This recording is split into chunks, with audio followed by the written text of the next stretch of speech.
How to be a digital nomad in your 50s? Well, you sell your experience and your knowledge. Welcome to English Podcast with Paul, where I speak about different topics, interesting topics, things that you may suggest, unedited and unscripted, although I do have some notes, for your enjoyment. Just ordinary conversational English. So, digital nomad, our story. So this is basically my wife and I. We've become digital nomads. That's what we've tried to do over the years, over the recent years. So, all right. I said, simply put, you sell your knowledge and your experience. And that's true. That's true. Obviously, there's a lot more to it than just that. So what else? Right.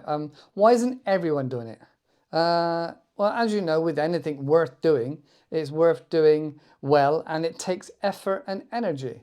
You know, you got to put up with some discomfort. You got to put up with doing things that are not normal to the status quo. What else we got? Okay. So basically, this is an article that I wrote about my pathway, my learning, my understanding, my enlightenment, if you will, of being a digital nomad. So I realized that I had to do something that other people weren't doing. You know, I had to take risks because I didn't want to be looking for a job when I finished traveling and I finished doing the things I want to do. I didn't want to be looking for a job at the end of my career, you know, where all I was able to get would be jobs that are often for retired people. That isn't what I wanted. What I wanted was to be able to be free to do the work I wanted to do and be free to move around. So most people, they find a job they like, maybe with a skill they find easy or something they find interesting or challenging. So maybe you're a director, all right, and you work your way up, and that's where you are. Other people may become an electrician and work with their hands. Other people may enjoy being a soldier. So for me, what I really enjoyed, what I like, is traveling around. What I enjoy is not being told you've got to do this now, you've got to do that this way. So for me, I found it very hard to be told what to do all the time. I have motivation. I have enthusiasm, I have energy, I have lots of ideas and energy to do stuff. But turning that into a business, turning that into money so I can survive and carry on doing the thing that I like. And I like to travel, I like to meet people. So finding a way to make that happen for me was not easy. Obviously, I read lots of books, I listened, I watched lots of YouTube videos. And then slowly I had a few realizations of what I needed to do. Okay, so one of the first things, and this is kind of the head start that many young people get. And that is to like live with your parents. Many young people think, I want to get into this industry or that industry, and it pays very, very bad at the beginning. And most people with a family and those responsibilities cannot afford to do those lesser paying jobs, those lesser paying roles. So they are primarily for internships or voluntary, you know, get your foot in the door. That's what those jobs are often positioned at, or young people that can afford to have little to no money for the first 6 months or year, just so they get into that role. And for me, I realized that I don't have that advantage. So what I have to do, like many other people have done, is either A, save a ton of money, like a year's worth of money, or many, many months of money to sustain myself. So that's one option. Or B, drastically reduce my outgoings. And the biggest outgoing that most people have is accommodation. So if you watched one of my other videos, you will know that I've lived in a camper van. My wife and I lived in camper vans for a couple of years on and off, but the last one was over a year.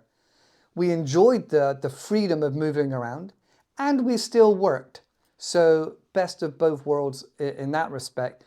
But we were stuck in one location. So we had the freedom to go off and stay different places and sleep and enjoy the local area. But we had to keep coming back for work because it wasn't seasonal, it was term time. So it was academic related. That gave us time to enjoy life on our terms and the speed at which we like. So that was good. So that was living in a van. All right. So the other thing that we did, if you followed the videos, will know that we've just come back from Cambodia. We've lived in Cambodia for over a year. One of the main reasons for living in Cambodia was the accommodation, and the cost of living in Cambodia was extremely cheap.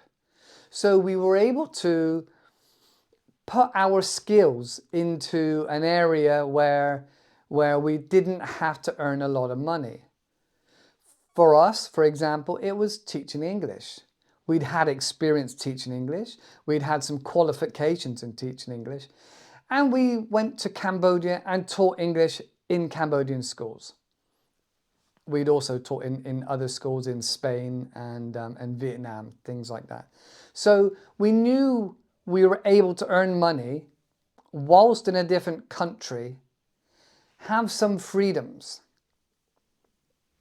like enjoying another culture. So freedom to travel in the holidays and the weekends, that kind of thing. Right. So reducing our outgoings. The other thing we did as well is we reduced all our direct debits and standing orders and monthly recurring costs as much as possible. I think probably the only cost we had left at the end was mobile phone and rent. So our rent was $150 a month. That's pretty cheap as far as I'm concerned. $150 a month. And on top of that, our mobile phone bill was around 10 to 15, depending on the amount of internet we used. So that was key for us. As well as being in Cambodia and traveling and having some fun in between the times of school, we had to have internet. So, to stay connected with the world and to be able to start posting things now on Facebook and Instagram, things like that. So, like I said, very little outgoings. All right. Another realization we had, so there was 4. The first one being accommodation. Second one being our direct debits and outgoings had to be very, very minimum. The third thing was full-time. We didn't want to be working full-time because if we did work full-time, we wouldn't have the energy to be able to do the other things we wanted. We wouldn't have the energy to travel. So that is the biggest problem with many people. When they have a family, they have responsibilities, they can't just afford to go part-time and still pay all those bills. So we realized we needed to be part-time work with reducing our outgoings drastically. That would give us the free time and energy to do something, start something of a career. And yet it would still give us some income, just enough to pay our bills. So although we had a great time in Cambodia, definitely towards the end, we were saving hard, not going out and spending any money, having very normal poultry meals to save the money the best we could for the next step. All right. So number 4, the fourth realization was to be hyper-focused on something, do or die. We realized that we really had to get rid of a lot of the other distractions and fun. which was very hard. So we still had to make a balance, a little bit of fun, a bit of focus on what we wanted to do, what we wanted to achieve in regards to a career, and then also the work we had to do to bring in money to pay for our food and our rent. So that was a difficult balancing act. And we toiled over this for some time. We did a lot of research, and that's what we finally realized. Okay, so teaching online was our outlet. It allowed me to be meeting people, interesting people, having really good, interesting conversations, and I still teach online now to this day. That gave me an outlet to engage with other people, talk with other people, and sometimes even share ideas. So teaching online was a really big thing. We also had to save up for laptops, more phone allowance. I've got a laptop stand because some places I go, they do not have a table, or it'd be too difficult to put a table in front of a chair that is comfortable. So there were a few things we had to buy, and then we bought a couple of books to help us with English, and so it was difficult. It was difficult balancing money, work, being hyper focused, and knowing where we wanted to go. That time was a bit of a struggle trying to find the light at the end of the tunnel. That was a little bit awkward. Okay, we bought laptops, applications, reviews. Okay, so working online for us with the platform we're on, again, still took time. We had to make a video, we had to write out the bio, and we had to research what platform. There's lots of different types of teaching English online, companies, and different ways of doing it. Not all the companies did it the same way. Some companies, you work for them directly, you do the hours they state, or you put in your hours or what hours you're available to work, and you have to work with the students that they give you. Some platforms also offer you to be on the telephone, and I've done that in the past. Just had random phone calls from students around the world, just chatting, using up their minutes and talking to practice their speaking, practice their English. So there's lots of different platforms, and to try and find the best was not easy. So we read reviews, we listened to other people, we looked at YouTube, we did what we thought we could, our due diligence. Finally, we did prefer one over the others because of the flexibility in regards to prices, hours, the way you taught your lesson. That had a good bit of flexibility, and it had good reviews. So we landed on one platform and we stuck with that. So as I said, we had to put in the bio, we had to put in the video, you have to get the correct format for the video, the right length. So this all takes time. We then had to send that off and wait. Sometimes it can take 2 weeks, sometimes it's just a few days. It depends. You may have to redo something in your video, you may have to change something in your bio. And often you don't get instant feedback. So you may put in your application, wait a week, maybe 2 weeks, and think, something's not right. I should have heard something by now. So you type a message and you ask, have you seen my profile? Then maybe a few days go by and you get a reply saying, yes, this doesn't meet our guidelines. You need to change this, or more vague than that. So we've had to change things. Again, this takes time.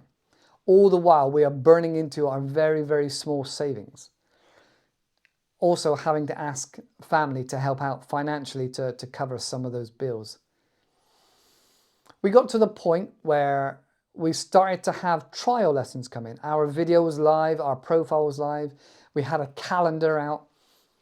We slowly started to get trial lessons. Now, unfortunately for us, we did already know, but unfortunately for us, trial lessons you do not get paid for. Trial lessons the student pays for, I think they pay for 3 different trials. But as the teacher, you do not get paid. So you have to work very hard to connect with the student. And granted, you cannot connect with every student. For example, I may not like a student. I may think a student would be better off with a different teacher. And politely saying that afterwards is a very sensitive and delicate operation. Most of my students have been very good and very kind. Occasionally, you'll get a bad review just because somebody's in a bad mood. And you're thinking, that's not very fair, but that's the way of reviews. So slowly over time, you build reviews, you build feedback on the platform. There's access to analytics where you can see your position, where you can see how many students you've got. You can also download your earnings for the past month or past year. So that's very helpful, getting that data and that feedback. Some parts of the data is not worth looking at, not worth getting involved in. Because one week you could be on the poll, like on the leaderboard, you could be at 10th place. Well, like on the page, if you go down, you would be the 10th on the page that the student would see. There are lots and lots of filters, so not every single search is the same. So one day you may be number 10, the next week you could be 435. And oh my goodness, why am I 435? Nobody's ever going to find me. So that statistic is arbitrary, is not worth it. Not worth investing your time and energy into. What is worth investing your time and energy into is building up your own class, building up your own lesson that you teach, building up your own resources. So again, that's something that's taken us a bit of time, building up resources. So we looked on the internet, we asked people, we started making a lot of our own documents for speech and vowels and pronunciation. And then that expanded into a really big document. We looked at other people's and we thought, that's a good idea, that's not a good idea, this will work, that won't work with our students. Now, generally, our students that fit us tend to be adults. And for me, that's generally because of the conversation breadth. You can have some really broad, interesting conversations. So I particularly prefer adult students. Where were we? So adult students, building up lots of trial lessons, analytics from the page. Right, so as I said, my calendar started to fill up with lots and lots of trials. And the first trials, none of the trials you get paid for. That is a bit upsetting. You could work for 2 weeks before your students start coming back to you. So as I said, building up your class, building up your lesson with the resources you have to show other people, to show the potential students. So for me, for example, I had the document of the lesson, which I would start with every lesson. Then there are other documents to expand upon, whether it be about idioms or other parts of language, maybe grammar. And I thought that's going to take a long, long time to build up all this. I don't want to reinvent the wheel. So on further inspection and looking at good books, I found a good collection of books that would help explain parts of English. So I've got a couple of different grammar books that are very visual. These books show kind of silhouette cartoons to help explain a point or a part of the English. So that was very good. So I've got a couple of books on grammar. I've got 3 or 4 books on IELTS. I got a few more books on idioms. Also building your vocabulary. Also business English. Many of these books that I use, especially DK books, Dorian Kingsley, come in 2 halves. One half would be the practice book and the knowledge book. And the other book would be the exercise book. Not always do you need the exercise book unless you're going to screenshot it and then send it to your student, which can be a bit of a pain in the backside, bit of a faff. More often than not, I would just use the practice book that we read from, we take screenshots, we look at, we talk about. Not all my students want to go down that route. Not all my students want to talk about grammar. Most of my students are either business or IELTS. So with the IELTS, I had some of these books, as I just mentioned. I also looked a lot on YouTube, and I read also from the British Council IELTS webpage and gained as much information as I could. I then thought about my specialization.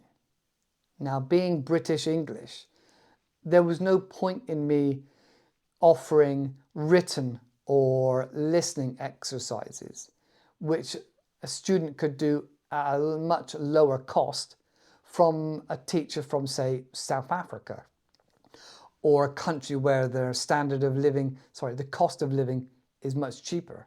So for me, my speciality would be speaking. Speaking is what most people pay for and what they want to listen to. Native English speaker. And as I said, I'm a British English speaker. So speaking a British English and talking is the primary focus that I use for IELTS. Like I said, they can get the other experiences at a cheaper rate from other teachers. Many South African teachers and teachers from other low cost living countries have a much better understanding of English grammar than I do. I guess they study it for years and years and years. I'd imagine some of them are highly educated and have taught grammar to students for many, many years, and so are better at delivering the grammar than I would be. So I'm not going to reinvent the wheel. If they can do it cheaper, good for them. Excellent. We're still learning and teaching and sharing English. So that's a benefit, is the way I see that. Speaking English, like I said, is my specialty. And IELTS or business. And some of my students are business orientated, project managers, pilots, and even a waitress. So there's a number of, there's a bit of a spectrum of the type of people that choose business English with me. And again, I have lots of resources for the IELTS, for business, that I found online that I use or utilize. So it is partly to do with the resources, really do a lot of the heavy lifting, and my explanation and my engagement. So if you had a lesson with me, we would generally find out about your hobbies and interests and your goals, and we'd have a lot of fun, a little bit of silliness to make it interesting, and we would have interesting conversations. We would look at different websites that would help with your topic that you're interested in, or things that are topical in the news that you think, I didn't know about that. Also, sometimes we talk about different countries, and to broaden your knowledge, we talk about different industries that really expand your knowledge, different industries that people don't really think of that area. So we talk a lot about that, as well as pronunciation and sometimes grammar structure. But it's more about enjoying the lesson and having a bit of fun. And then I often finish a lesson with maybe some, like a game of hangman or crosswords, things like that, which are on the website and we can share. So I digress. That's often the way I deliver my lessons, but I digress. Right. The next realizations I had was my wages would be low, would be very low for living in the UK. That makes things very difficult. So if I could not have accommodation costs, that would really, really help. So the obvious answer was to go back to living in a van. living in a van full time also takes up a lot of energy. And that's okay if you're able to compartmentalize the energy needed to live in a van and start something new creatively and still earn money. All right, so there's still these three balls that we're juggling. So accommodation needed to be cheap or free. That's how I moved on to this next part. So now my wife and I participate in house sitting. So where we look after somebody's house, often their cats or their dogs or both, and maybe water their plants, but live in their house. So it's less likely to look empty. People are less likely to know that person's gone on holiday. So we're there keeping the house safe. So that's one other thing we do. So we can go from one house sit to another house sit all around the UK. And house sitting is available all over the world. There's plenty of it in Australia, America, I think New Zealand. So Spain, Portugal, Europe. So there's a lot of potential to do house sitting for a long time. We did pay a little bit of money to do house sitting. That was mostly for insurance and to highlight our profile. We'd also get 24-hour available phone contact with a vet should there be an issue with somebody's pet. That all helps. It was an expense that we thought was worthwhile. We pay that once a year.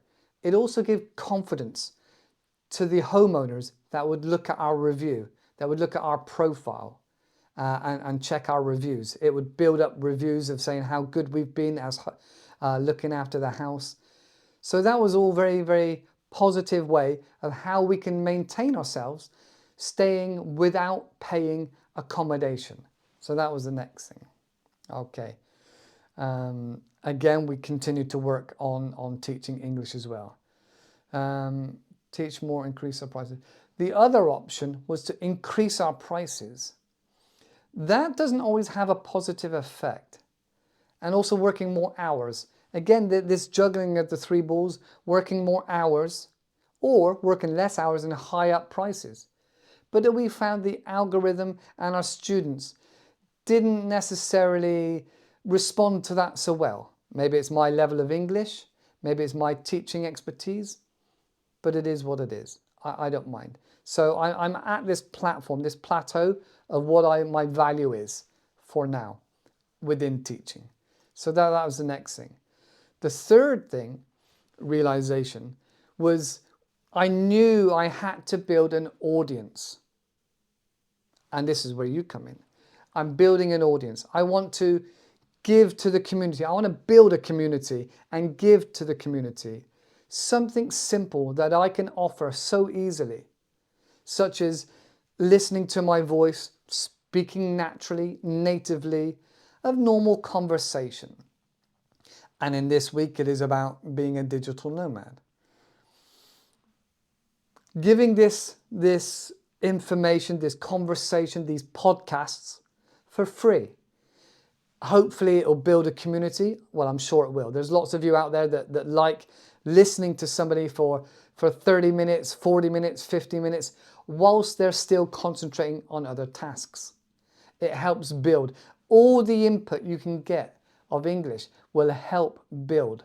Not just your vocabulary, your understanding of the cadence and the rhythm, many other aspects, the sentence structure, the pauses, the mistakes, and also part of English culture and Western culture as a whole. So building a community, not just on YouTube, but also through my website where I give more, where I share my documents, I share the resources that I use online, is all aimed at giving a service. The more I give, the more I can build an audience. And then in that respect, hopefully, maybe one or two of you would buy me a coffee. I have a link to buymeacoffee.com, which is a great thing for many people that are giving, that would like to just say, if you want to buy me a coffee, it's no big deal. It's no commitment. You don't have to join Patreon. You don't have to join anything. You just connect your debit card. You pay the, whatever mine is, $3, £3, whatever. And that's it. Just to say thank you for everything that you've gained from it. But you don't have to stop there. You can just donate 50 pence. You can donate $100. Also, I have a shop for digital photos, so you could get more at a discount rate. So Buy Me a Coffee is a really good platform for people that are creative. So that's one area that I hope to help in the future with this community. In the future, I also would like to make a course of how to deliver IELTS. So maybe I can make some money at that in the future, selling an IELTS course. Once people understand my English and my method, you know, not everybody's cup of tea, but those that do like me may wish to pursue IELTS for teaching English, for learning English and learning other skills in different countries. So IELTS, for those that don't know, International English Language Testing System, is predominantly used in Australia, New Zealand, Ireland, and a few other native English-speaking countries. I think also America recognizes it, but they also like their own particular examinations to get in. So IELTS helps people that want to learn in universities or schools in other parts of the world, in academia. Also, IELTS is needed and used for immigration into these countries. All right. So even if you go to, say, a non-native speaking country, you may need to have an IELTS score. And as I said earlier, some of my students that are pilots, they have a different testing system. ICAO. I can't remember the acronym exactly. But that again is an international testing of English. So they come to me. I'm a fairly competitively priced teacher, and they get a lot of benefit learning and listening, and we focus on aviation for those students. So that's IELTS.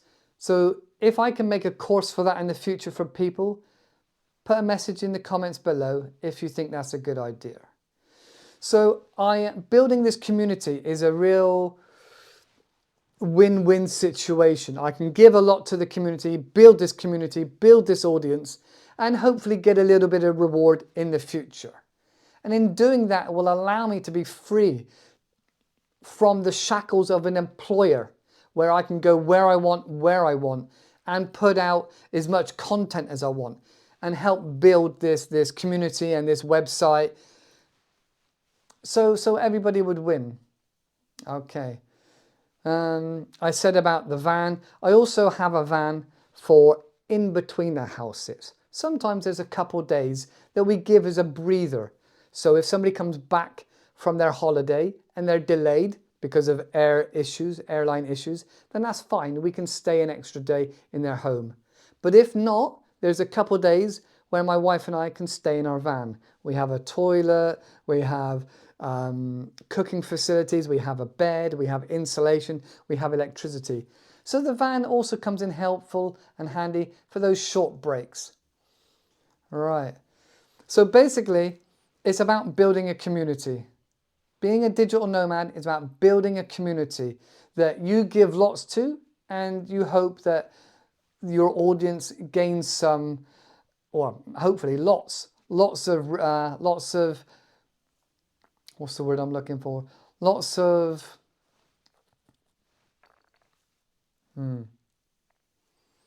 reward. Let's use that word for now. So hopefully I get a small reward, but they get a lot of good, a lot of benefits, a lot of help and support towards their learning adventure. So that's the plan for the community. That's what a community does. Building a community is not easy. It takes time. So building a community is the fundamental best way to being a digital nomad. There are other ways of being a digital nomad. You can write articles and build up lots of people and trust with different newspapers or online multimedia companies if you reach that standard.